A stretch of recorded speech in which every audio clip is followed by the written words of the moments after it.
Hello students, welcome to today's class. So today in this video, I am going to provide you solutions of worksheet which is based on chapter 6, 7, 8, 9 and 10. ये जो chapters हैं इन पे based जो worksheet है उसके हम solution देखेंगे इस वीडियो में। तो चलिए स्टार्ट करते हैं इस वीडियो को और डिस्कस करते हैं इस वर्कशीट को। तो इस वर्कशीट में सबसे पहले डिस्कस करते हैं हम फिल इन द ब्लैंक्स को। तो पहला फिल इन द ब्लैंक्स क्या है, देखिए first fill in the blank है हमारे सामने डैश स्टेटमेंट्स एग्जीक्यूट 1 बाय 1। तो यहाँ पे इस फिल इन द ब्लैंक में क्या आएगा, मतलब कौन से जो स्टेटमेंट हैं वो आपके एग्जीक्यूट होते हैं 1 बाय 1। तो इसका आंसर हो जाएगा सिंपली सिक्वेंशियल स्टेटमेंट। इसका आंसर हो जाएगा sequential. Next question, a dash is the most efficient way of presenting information in precise manner. तो कौन सा तरीका है जिससे कि आप इंफॉर्मेशन को प्रिसाइज मैनर में प्रेजेंट कर सकते हैं। तो इसका आंसर हो जाएगा आपका लिस्ट। लिस्ट जो है बहुत ही ज़्यादा एफिशिएंट वे होती है इन्फॉर्मेशन को प्रिसाइज मैनर में डिस्प्ले कराने के लिए।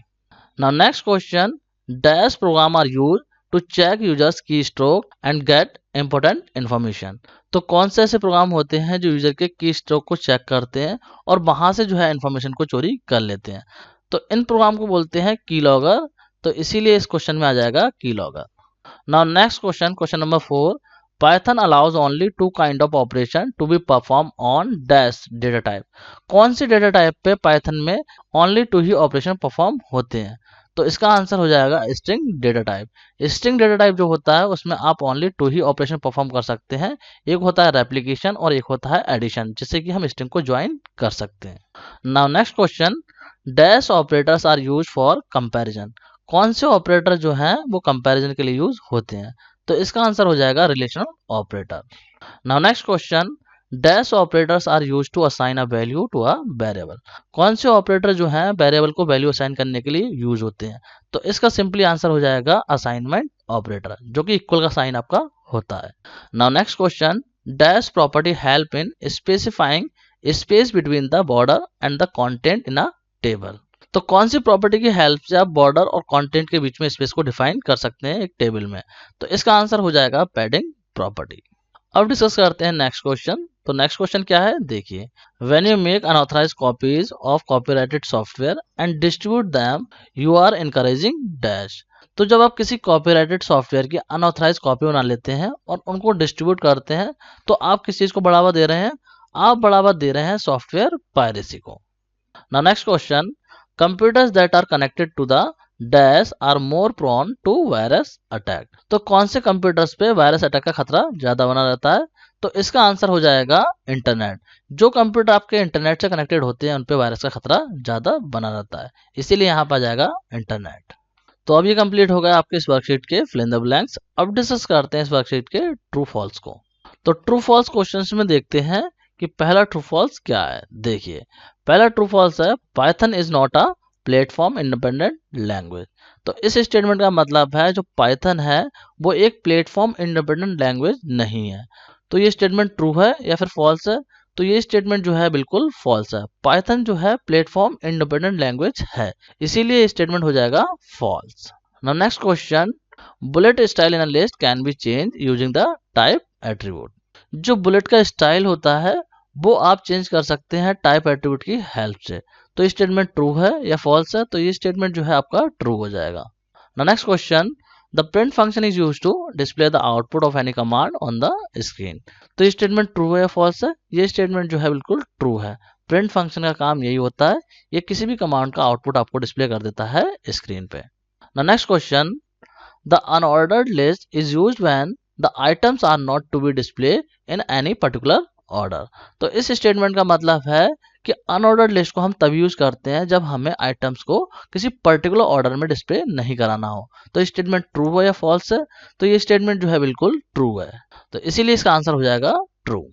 Now next question, binary operators operates on single operand. तो जो बाइनरी ऑपरेटर्स होते हैं वो आपके सिंगल ऑपरेंड पे वर्क करते हैं। तो ये स्टेटमेंट ट्रू है या फॉल्स है। ये स्टेटमेंट जो है फॉल्स है।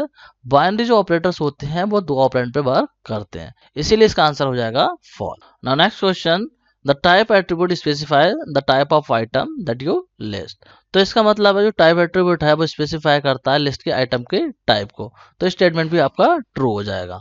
Now next question, question number 7, spams are unwanted bulk emails that come from strange source। तो स्टेटमेंट ट्रू है या फॉल्स है? तो ये स्टेटमेंट जो है बिल्कुल ट्रू है, क्योंकि अनवांटेड ईमेल्स को ही हम स्पैम बोलते हैं। अब देखते हैं नेक्स्ट क्वेश्चन, जो कि हमारा question number 8। Conditional statement are used to perform different competition or action depending on whether a condition is true or false. तो कंडीशनल स्टेटमेंट जो है वो किसी पर्टिकुलर कंडीशन पर बेस एक्शन परफॉर्म करते हैं, अगर कंडीशन ट्रू है या फिर फॉल्स है। तो ये स्टेटमेंट ट्रू है या फॉल्स है? तो ये स्टेटमेंट बिल्कुल ट्रू है।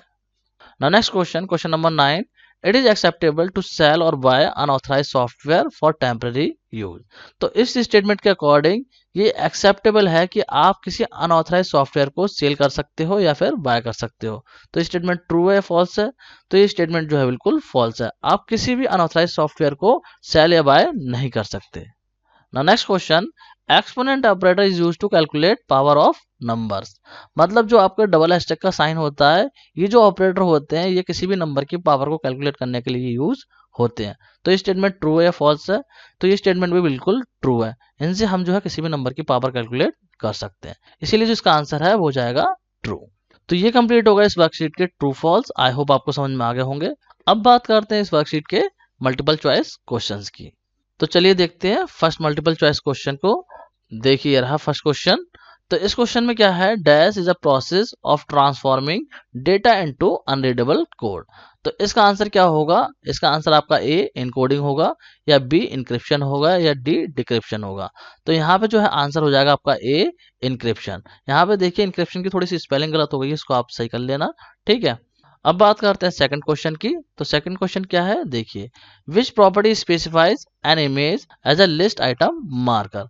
तो कौन सी प्रॉपर्टी जो है स्पेसिफाई करती है इमेज को as a list item marker. तो इसका जो आंसर है वो ए होगा लिस्ट स्टाइल इमेज, या फिर बी होगा लिस्ट स्टाइल पोजीशन, या फिर सी होगा list style type.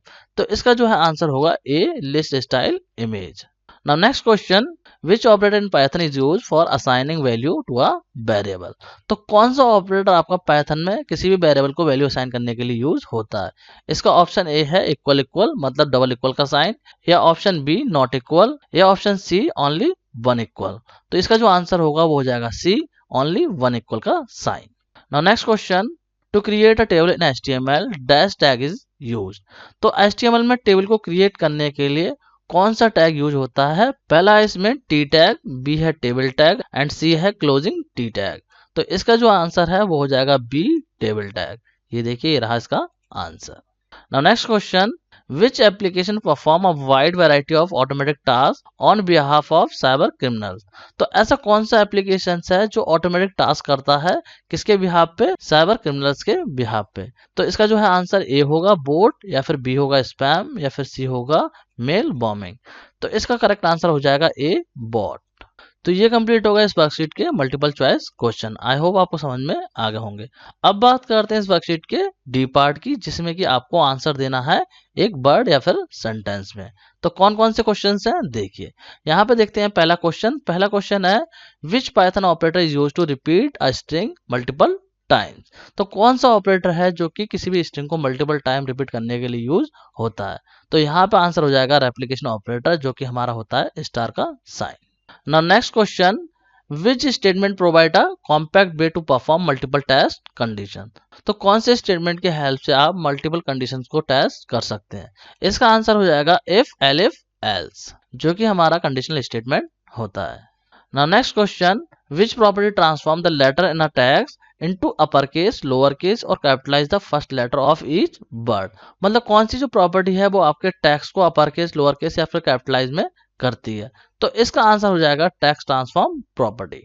Now next question, which property specify the space between two lines of the text. तो इसका आंसर क्या होगा? दो लाइंस के बीच में स्पेस को डिफाइन करने के लिए हम कौन सी प्रॉपर्टी को यूज करते हैं? इसका आंसर हो जाएगा line height property. Now next question, यहाँ पे क्वेश्चन नंबर 5 होना चाहिए था, 4 हो गया है, इसको आप सही कर लेना, यहाँ पे 5 रहेगा, ठीक है। तो यहाँ पे इस क्वेश्चन में क्या पूछा गया है, name the set of ethical practices that regulate the use of computer. मतलब कौन सी इथिकल प्रैक्टिसेस हैं जिनसे कि जो कंप्यूटर का यूज है उसको हम रेगुलेट कर सकते हैं? तो इसका आंसर हो जाएगा आपका नेटिकेट, नेटिकेट बोल सकते हैं या फिर कंप्यूटिंग एथिक्स भी आप इसको लिख सकते हैं। तो ये कंप्लीट हो गया इस वर्कशीट का डी पार्ट। अब बात करते हैं इस वर्कशीट के ई पार्ट की, जिसमें कि आपको कुछ क्वेश्चंस के आंसर देने हैं। कौन कौन से क्वेश्चंस हैं डिस्कस कर लेते हैं। पहला क्वेश्चन है व्हाट इज प्लेगरिज्म। तो इसका आंसर क्या हो जाएगा, देखिए plagiarism is the uses or imitation of the language and thoughts of another person projected as one's own original work. मतलब किसी और के वर्क को लेकर और अपना बनाकर रिप्रेजेंट करना, दैट इज प्लेगरिज्म। तो ये कंप्लीट हो गया इस क्वेश्चन का आंसर। अब बात करते हैं क्वेश्चन नंबर 2 की। क्वेश्चन नंबर 2 क्या है, देखिए what is the use of modulus operator in Python. ये जो मॉडुलस ऑपरेटर है इसका काम क्या होता है पाइथन में, देखिए इसका आंसर हो जाएगा modulus operator is used to find the remainder when one value is divided by other. मतलब जो मॉडुलस ऑपरेटर है इसका यूज होता है रिमाइंडर फाइंड करने के लिए जब आपकी एक वैल्यू किसी और वैल्यू से डिवाइड होती है उस केस में। तो ये कंप्लीट हो गया आपका क्वेश्चन नंबर 2 का आंसर। अब बात करते हैं क्वेश्चन नंबर 3 की। क्वेश्चन नंबर 3 क्या है, देखिए what is the use of input function. Input function जो होता है पाइथन में उसका वर्क क्या होता है। तो चलिए इसके आंसर को भी डिस्कस करते हैं। इनपुट फंक्शन जो है उसको यूज किया जाता है किसी भी वैल्यू को एक्सेप्ट करने के लिए यूजर से। मतलब यूजर से इनपुट लेना है अगर आपको, तो उस केस में हम यूज करते हैं पाइथन में इनपुट फंक्शन को। आई होप आपको ये आंसर भी समझ में आ गया होगा। अब बात करते हैं क्वेश्चन नंबर 4 की। क्वेश्चन नंबर 4 में क्या है, देखिए what do you know about the control statement in Python. मतलब जो कंट्रोल स्टेटमेंट होते हैं पाइथन में उनका काम क्या होता है। तो देखिए जो कंट्रोल स्टेटमेंट्स होते हैं उनको पाइथन में यूज करते हैं कंट्रोल करने के लिए order of execution of the program. मतलब जो प्रोग्राम का ऑर्डर है वो किस तरीके से एग्जीक्यूट होगा, किस ऑर्डर में जो प्रोग्राम है आपका एग्जीक्यूट होगा, उसको कंट्रोल करने के लिए हम कंट्रोल स्टेटमेंट्स को पाइथन में यूज करते हैं। तो ये हो गया क्वेश्चन नंबर 4 का आंसर। आई होप आपको समझ में आ गया होगा। अब बात करते हैं क्वेश्चन नंबर 5 की, जो कि आपका इस वर्कशीट का लास्ट क्वेश्चन है। तो ये क्वेश्चन क्या है, how are margin set in HTML document. जो HTML का डॉक्यूमेंट होता है उसमें मार्जिन हम किस तरीके से सेट करते हैं। तो चलिए इसका आंसर भी देख लेते हैं। देखिए जो मार्जिन प्रॉपर्टी होती है उसको हम यूज करते हैं HTML डॉक्यूमेंट का मार्जिन सेट करने के लिए। मतलब मार्जिन प्रॉपर्टी के हेल्प से आप HTML डॉक्यूमेंट का मार्जिन सेट कर सकते हैं। तो स्टूडेंट इसी के साथ आपकी ये वर्कशीट कंप्लीट हो गई है।